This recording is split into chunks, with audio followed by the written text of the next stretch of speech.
watching NCTV in Norfolk, Massachusetts. This is State and Local. I'm Anne Marie Battistone. Now, I couldn't go much more local than I am today. Now, my guest, you know from town meeting, you know from the bi-weekly Selectmen's Meetings, which are broadcast on this station, and you know him if you ever go and you attend town meeting. That would be Jim Lehan, who is the selectman, one of the three selectmen in Norfolk. And I wanted to start the interview. What I wanted to talk about, Jim, I want to tell a little story first, but what I wanted to talk about was not what's going on, because Jim has a show which he co-hosts with Jack Hathaway. So we hear every once a month about what's going on. I wanted to talk about what it takes to be a selectman. Is it, you know, in terms of education or experience, temperament, because I think an awful lot of people look at this, you know, watch the selectmen's meetings, they go to the meeting and they say, oh, I could never do that. Or they go to other meetings and say, oh, I could never do that. And so we don't get as many people running as we should. But I want to just tell my story first. I was at selectmen meetings about, this is a while back, and there was somebody there who wanted to start a business that was service-oriented. And so they spoke and so forth, they left, and one of the other selectmen said, now let's see, now what are we going to let them charge? And you said, we can't do that, it's a private business. And I was so happy that you came in with that, because you're absolutely right. You know, it's not up to the town to tell, you know, a private business what to charge just because they're in the town. Well, first, thanks for inviting me. Oh, it's always a pleasure, and I enjoy watching your shows. Oh, thank you. So, thanks for having me on. Well, I think you build up the position of volunteerism in town a little bit higher than maybe it should be. You know, I don't think there are, you know, various levels of education or past performances or occupations that make you better or worse for the job. It starts with just wanting to volunteer.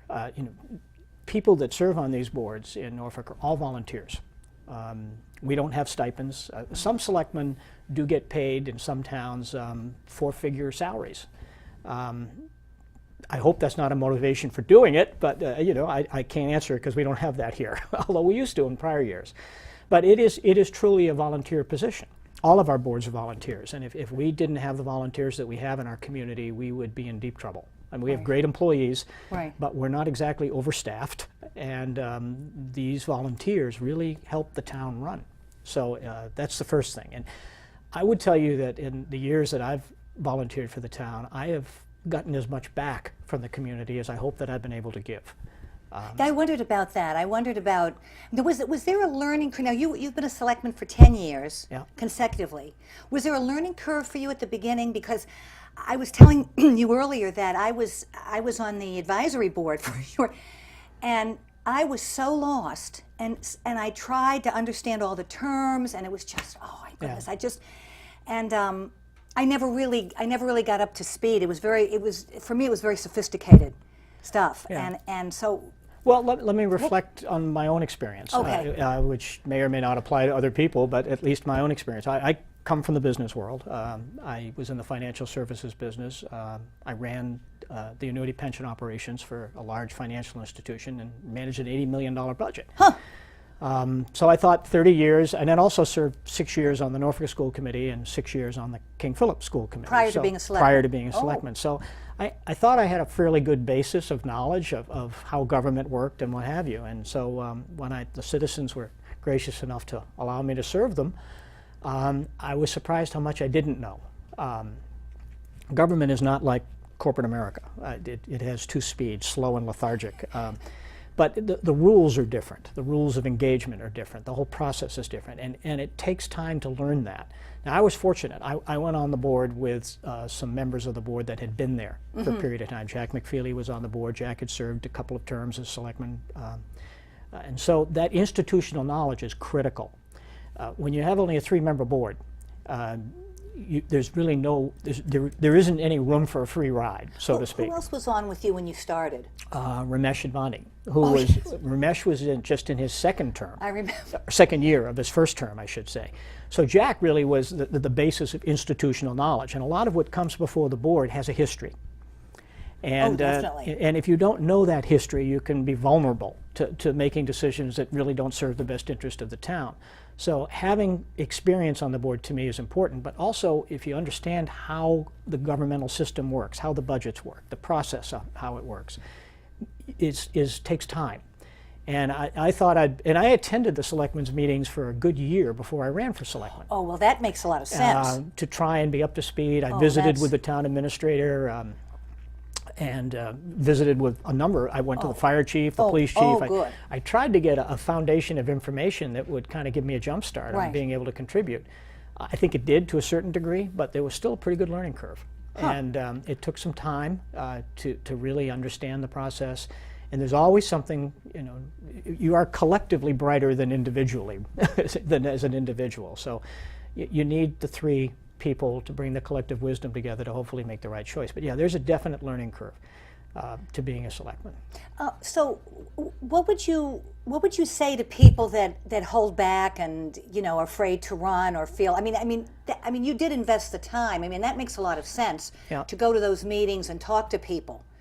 I don't know if the average person would even occur to them that's if they really want to serve on a board, that's what they need to do is at least go to the board meetings. Well, I think that's part of the problem why people don't get involved, and it's very understandable. Their lives are busy.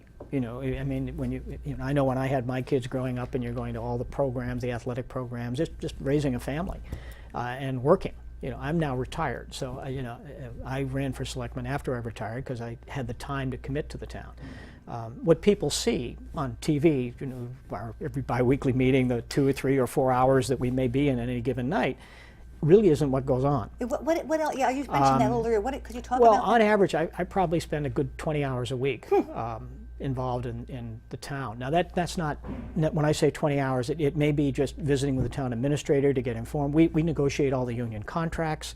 There's a lot of things that go on during the course of a normal day that we need to be involved in.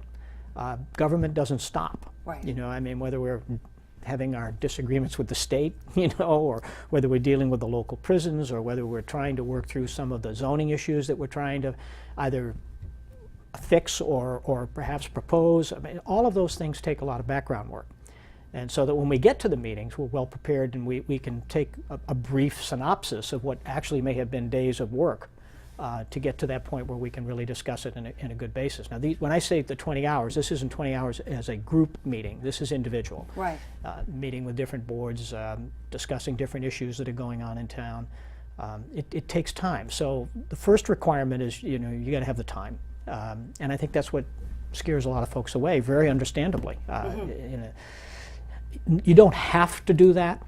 There's no job description that says you've got to spend X amount of hours before you go to the meeting. You can't go in there and... But if you're really gonna, I think, contribute in a meaningful way and have the basis of knowledge you should have to make the right decisions to benefit the town, you really should commit that. Now, I'm sort of But that's a jumping ahead. bias. That's my bias. Now, when you go into executive, is it called executive session? Yeah, we do have that. What triggers that? Well, there are very strict guidelines. State has very strict guidelines associated with what you can and cannot do in executive session. For example, if you're involved in litigation, if you are either in litigation, in other words, you're being sued for a particular issue, or you're facing the potential of that, that's one reason. If you're in contract negotiations, where the basic distinction is that if a public discussion would be detrimental to the town's position, then you can go into executive session. The town meaning the town government? Town of Norfolk. The government? Yeah, Norfolk, the town.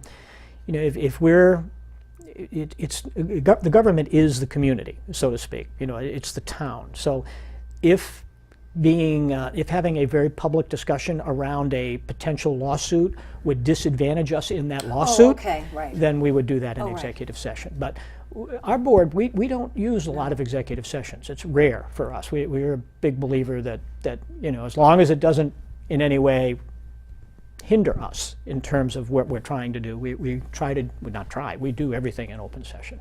So you don't see a lot of executive sessions from this board. Tell me a little bit about this business of parking lot conversations. I know down when there was a paper when I first moved here, and they would often talk about the fact that somebody went outside and talked, or a couple of people talked. Explain that to me. Well, you are not allowed under state law, or under the ethics laws, to meet privately to deliberate an issue.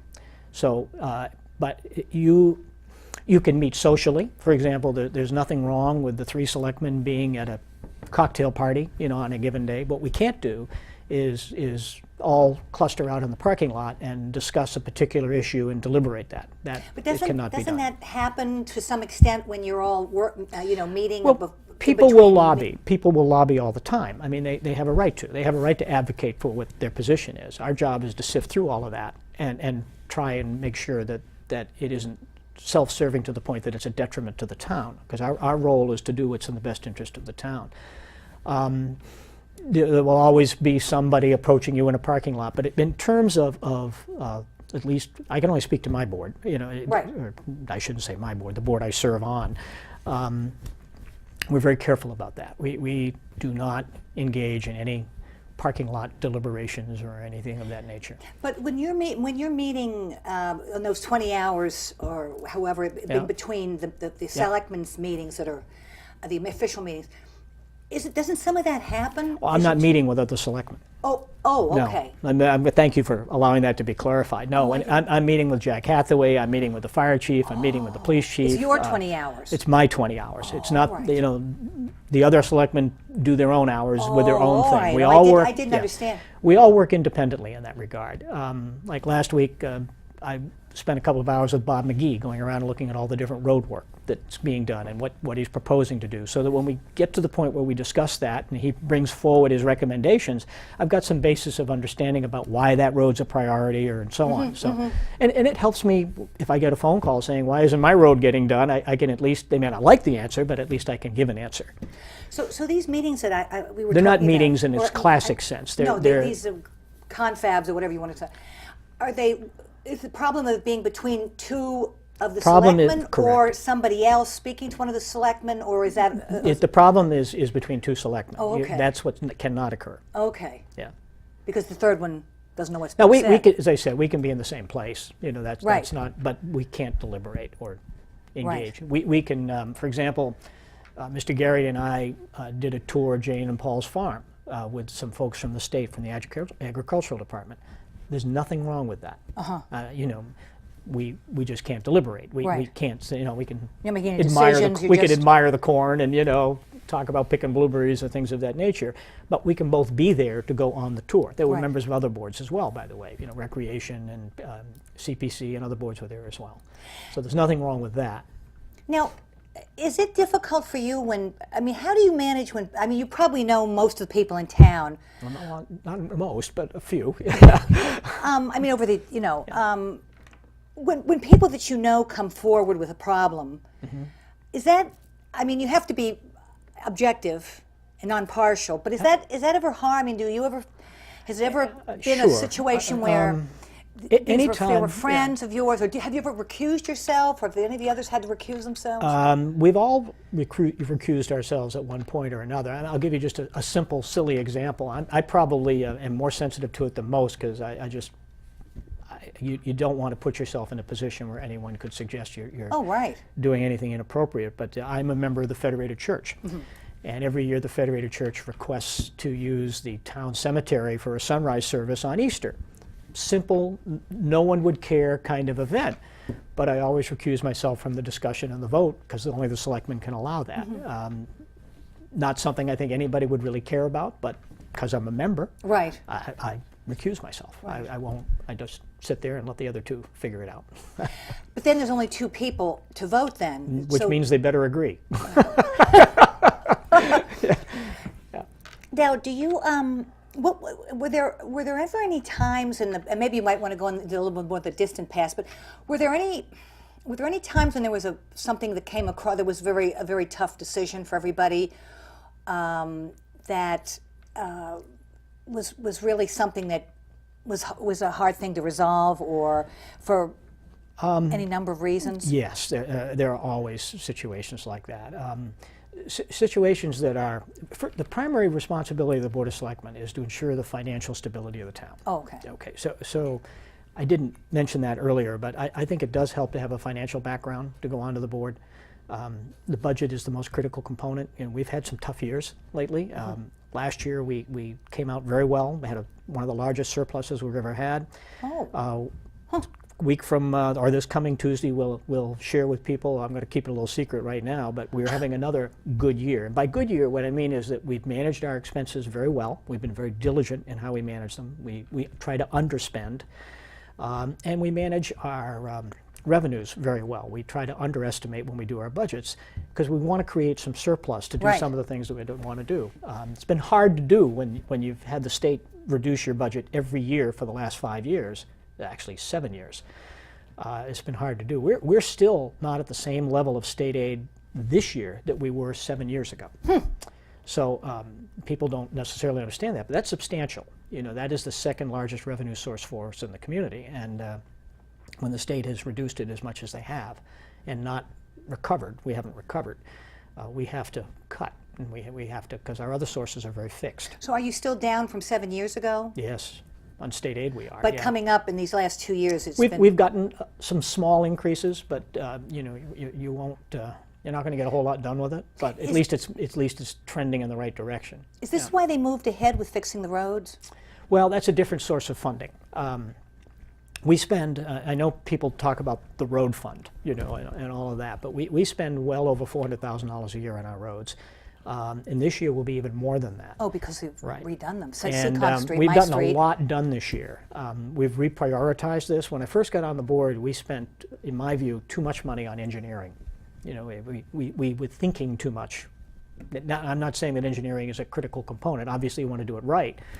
But we wanted to get more of the dollars directly into benefiting the roads. You know, let's fix them, so to speak. And I think people this year have seen a lot. Oh.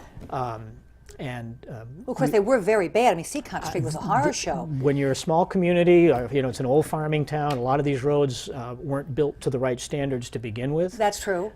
So And the patches don't last. never. And you know, and I got to give Bob McGee tremendous amount of credit. Bob is our DPW director, and while he has many strengths, his true background is in road work. Oh, really? So he's really, I think, maximized our investments in these roads and done a great job. So he deserves the credit. Not we just nod and say yes because he's got such a firm control over how and he gets this done and the roads that he prioritizes. He's really done a great job. Now tell me, when you first went for, or when you run, well, now that when you run for selectman, now everyone, you know, knows you, but the first time, is there campaigning involved? What's involved? Is there expense involved with the signs and with Yeah, people there have is. parties? How does that all, You know, how does that all work? Some people are more aggressive with that than others. You know, I bought my own signs. I never asked for contributions or anything from folks. I just felt if I want to run, that's my obligation to do that. It's not heavy lifting.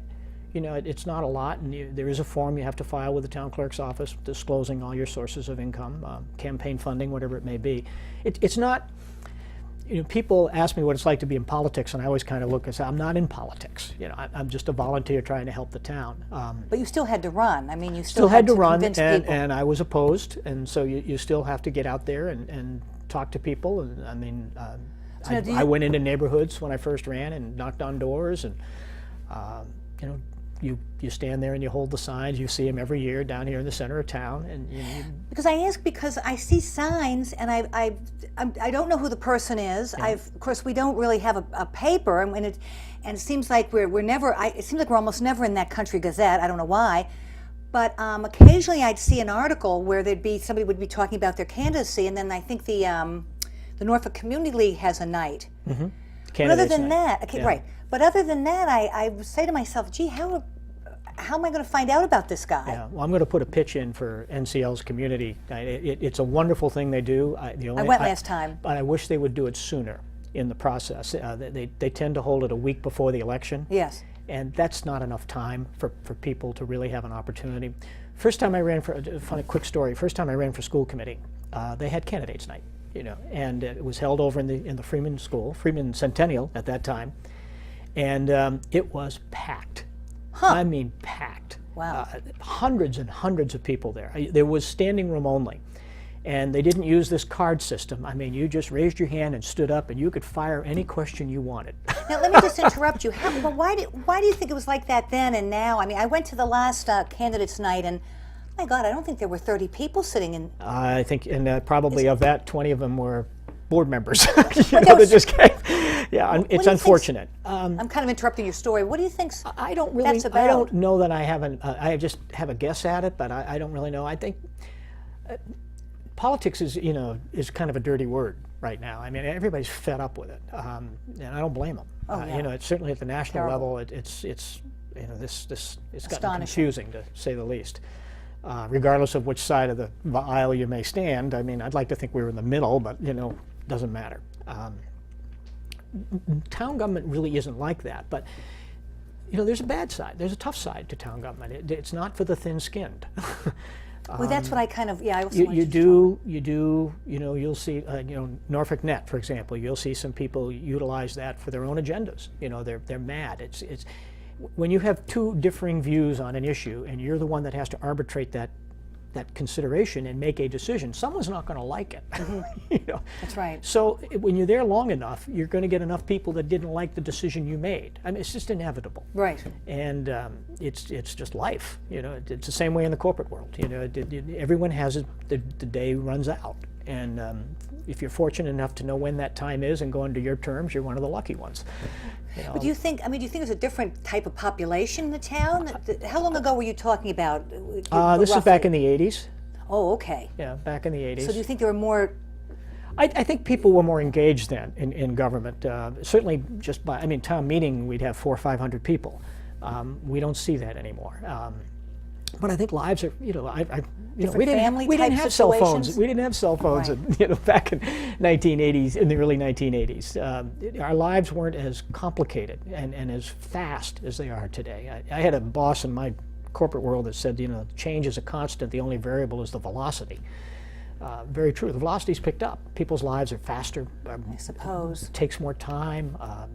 Folks. Let me let you get back to your story. I interrupted you. You were talking about this meeting at the school. The NCL meeting, and I really like that. I mean, you'll get some questions that make you kind of cringe, but that's fair game, Right. as long as they're not crossing the line of decency and Right. and getting into personal things, which they weren't, but they were tough questions.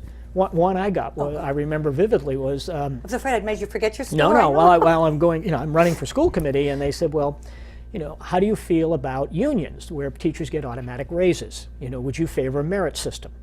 Well, that's kind of a loaded question. That's a tough one because you may have a personal view on it, but you are dealing with existing contracts. Right. And but I'd say it again today. I do believe in a merit pay system. I think it's a very healthy way to. Now, it's not perfect, and it has its flaws because it's dependent Because of all on the politics in the schools. and a lot of subjectivity to it, and I yeah. understand that. So I understand both sides of it. And I'd love to think that we could come to some sort of blend between the two.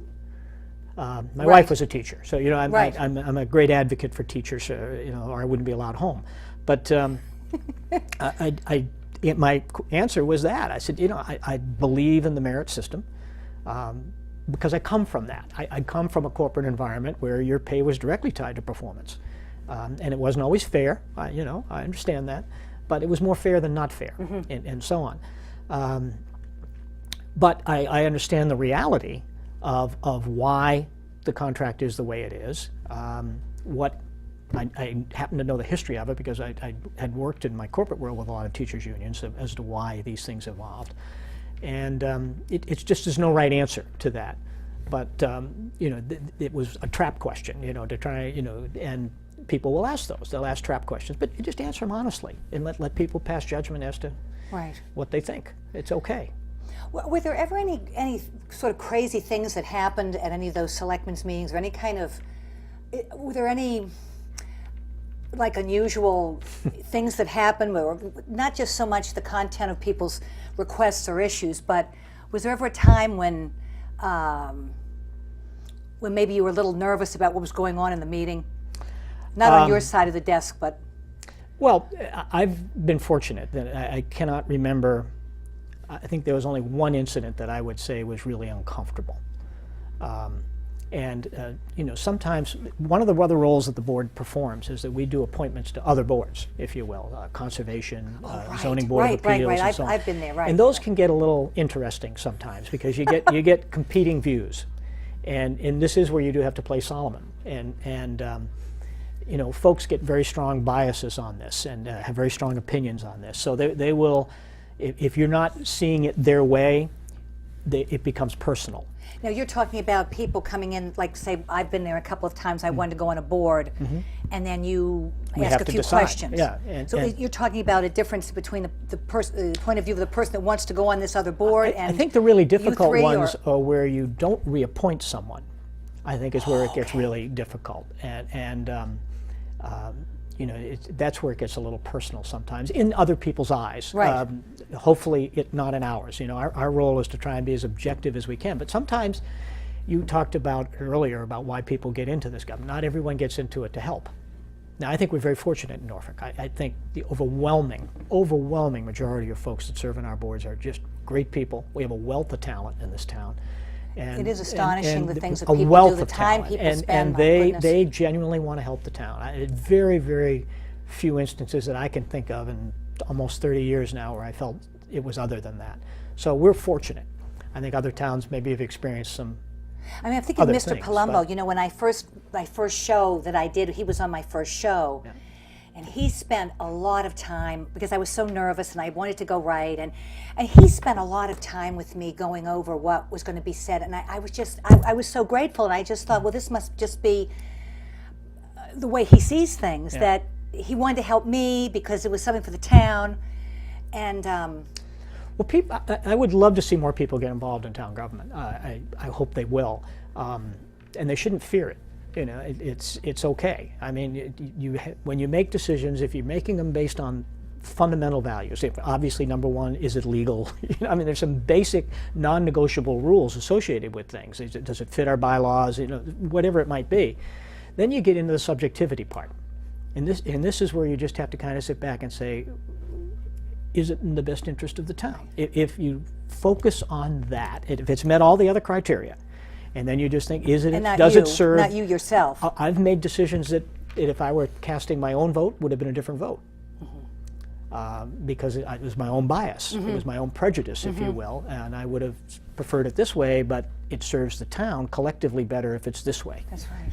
And sometimes that's hard to do, but that's the job. That's what you have to do. You know, I think everyone is feels very lucky they have you on the serving well, the town. I mean, Well, thank you for know, that. I I'm not mean, sure everyone agrees with that, well, but anyway. I mean, I think the longevity. You know, somebody say, "Oh, you know, all the time," but I think that means something. I think that, you know, in the right way, I think you learn and you grow and your attitude evolves and Well, your thank you. experience. Thank you for that. You know, and I think that's important. So I thank you so much. We're going to have to stop now, but thank you so much for being on my show. You're welcome. Thank As you I for say, I having couldn't me. get much more local than Jim Lehan.